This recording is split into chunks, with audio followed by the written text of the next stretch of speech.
Look, I don't know what's the deal with Camellya's need for weird violence with those eyes. But I do know one thing, this new 5-star hits like a truck, and she's got some of the most spectacular attacks in the game. And so in this video, I'm going to showcase Camellya's abilities, explain what's the best way to build her, and in which teams she thrives. So if you're interested in learning how to build Camellya, or still trying to decide if she's worth pulling for, then this is the video you need to watch. Now, just a quick reminder, the footage and Camellya stats shown here are from a test server, so content is subject to change. Okay, so why is Camellya so insane? Well, besides the fact she has some of the most, peak poses, she also delivers a ton of damage. Like, she's easily up there with other best DPS units. On top of that, she's also got a couple of viable builds, and her rotations aren't complex, since she wants to remain on field to deliver all of her hardest hitting attacks, and then you swap out. I would say she's kinda like Jian, but has few more mechanics you can exploit to deal crazy damage. Oh, and did I mention she can achieve hilariously long airtime with her vines? Yeah, she's pretty sweet. But that's the basic overview of her best selling points. How does she actually work then? Well, let's start by looking at her normal attacks. It's a 5-hit combo and the damage is pretty decent for overworld mobs. But what's also interesting is that if you hold down the attack after a third hit, she can continue doing this spin attack, which is followed by this really cool finisher. And then her heavy attack actually launches her in the air at the end. And if you hold down the attack, she can also go into that spinning mode. In fact, you can just start fights by holding attack and she will eventually start to spin to win. Still, her regular and normal attacks will rarely be used in places like Tower of Adversity because she has a whole different kit thanks to her skill. You see, when you press the skill button, Camellya will deal a small amount of damage in front of her and enter the Blossom mode. You will easily notice the difference because she will be held by these vines and her hair color turns from white to red. Also, talk about those devilish eyes. Anyway, in this mode, she gains a whole bunch of new attacks and movesets. For example, pressing attack button will allow her to unleash a 4-hit combo, but if you just hold down the attack after a third hit, she will start spinning like crazy with an attack called Blazing Waltz. Although, honestly, all you have to do is just hold attack at the start, and she will naturally do the first, second, third spinning hit, and will finish off with the 4th hit after the 3rd spinning hit is over. Now, keep in mind, she's actually immobile while in this Blossom mode, but you can't technically move around by dashing, which results in her swinging around with the vine. And you can easily do this to traverse the overworld or avoid enemy attacks. You can even trigger dodge counters this way. But to exit the mode, you either need to press the skill button again, which results in her dealing some damage, or you can press the jump button to perform a mid-air attack. Keep in mind, since after entering Blossom mode, you cannot use the skill again for 4 seconds. So sometimes if you have the need to quickly end this mode, just jump to cancel it. Okay, so what do you want to do when she's in the Blossom mode? Well, like most other characters in the game, you want to play around her forte gauge bar. However, unlike most characters in the game, she does it in the reverse way. Meaning you want to reduce her forte gauge for best damage. Let me explain. So this bar right here represents her Crimson Pistols, and there's only 2 ways to gain them, and that's by triggering her intro skill or when she activates her enhanced skill, both of which will grant her 100 pistols or basically fills the whole bar. So let's say you trigger Camellya's intro, which simply deals some damage, and now she's got a full bar of pistols.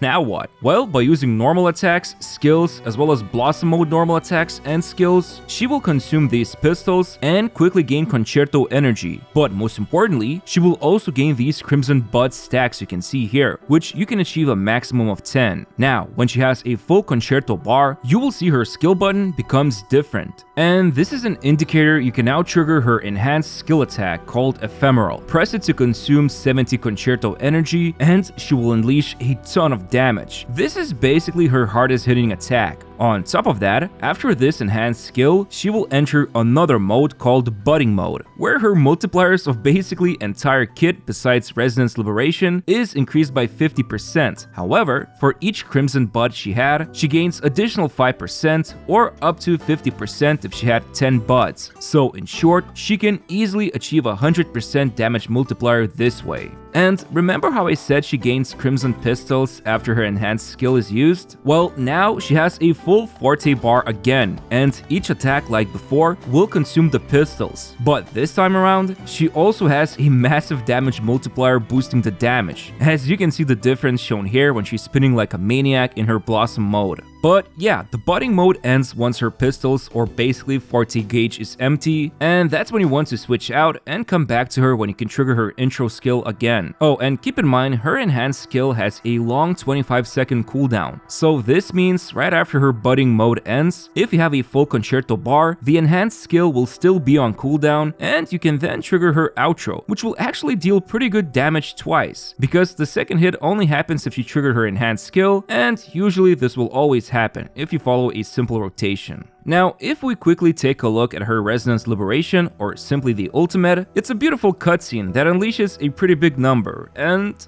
that's pretty much it, really. And so, finally, how do her rotations look like? Well, if you want to trigger her enhanced skill as fast as possible, start off with intro, then press skill, then immediately use her ultimate, then hold down attack until she finishes the spinning, and she should have enough to trigger the enhanced skill, followed by one more full spin, and then finish it off with her skill button and switch out. Keep in mind, this usually won't allow her to gain all 10 buds, however, she can quickly pull off this rotation. For a slower rotation, everything is about the same, except you want to do jump into plunge after first spin, then do her enhance, and afterwards normal skills in succession. This should guarantee you the 10 buds, at least from my own testing. But yeah, that's pretty much it. Camellya basically has a long on-field time, and there's really no room for quick swapping because she actually loses her budding mode when swapping out, so you really want to remain on the field with her and then only switch out when she's done with her whole rotation. Next, let's talk about her build.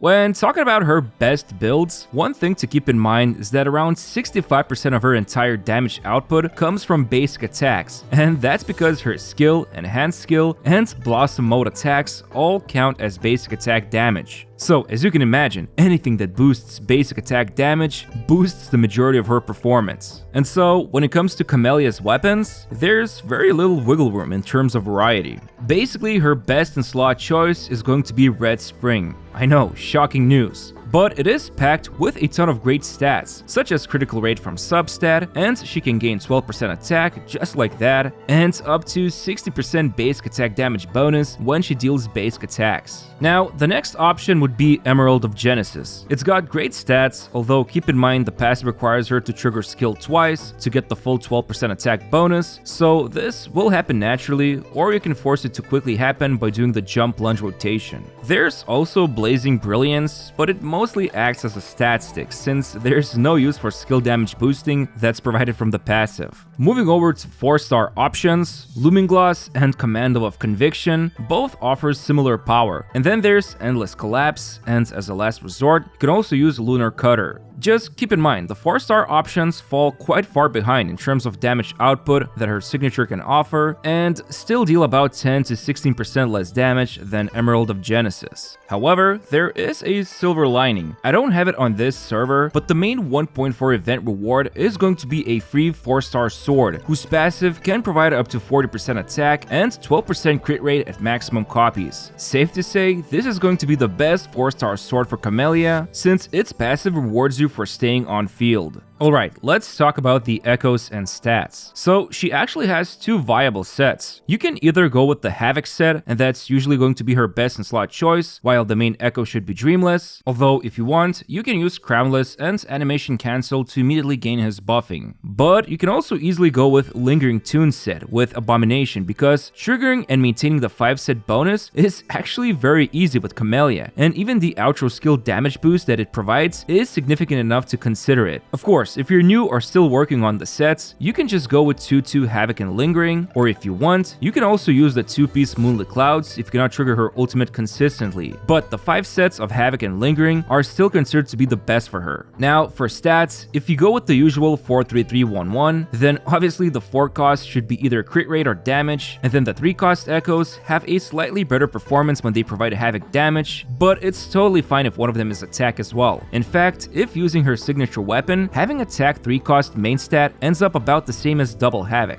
And then, of course, since you can utilize both Dreamless and Crownless to activate 5-set Havoc bonus, you can choose the 4-4-1-1-1 loadout, but keep in mind it will be slightly less optimal than 4-3-3-1-1. But again, this feels less punishing when she's using her signature. And then as for the substats, quite simple. You want to aim for critical rate and damage, then basic attack damage bonus and attack percent, and if possible, get some energy regen as well. But yeah, that's pretty much it when it comes to her build, and for video skippers, here's an overview of everything you need to know, including her skills leveling priority.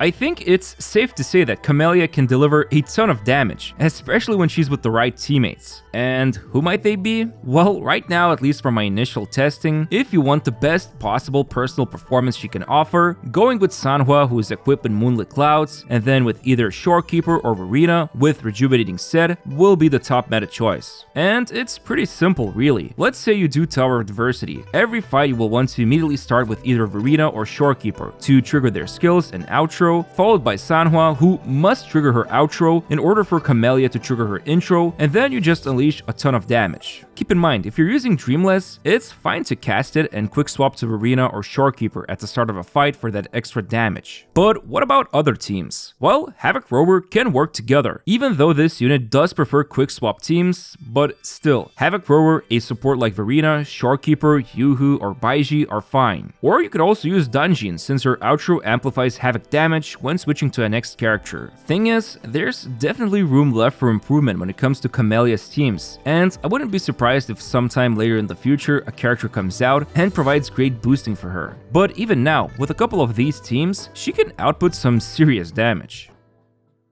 Finally, let's take a look at her sequences and see if they're worth going for. So, starting with the first sequence, her intro skill increases her crit damage by 28% for 18 seconds, which is enough to pull off most of her rotations while the buff is active. So it's pretty nice. And also her enhanced skill gains immunity to interruption, so nothing will stop her from unleashing that big number. Honestly, it's a great quality of life upgrade, but in terms of gaining major damage improvement, her second sequence easily wins the contest because her enhanced skill receives a whopping 120% growth, and this is one of the highest damage boosting sequences you can obtain besides S6. Now, S3 actually will increase her ultimate's multiplier by 50%, and when she's in budding mode, she also has 58% extra attack, which is really nice. But moving over to fourth sequence, her intro skill will now also provide 25% basic attack damage bonus for 30 seconds for the whole team. Currently, I would say this is only relevant for her, but the duration is long enough for any future basic attack damage dealer to benefit from this too.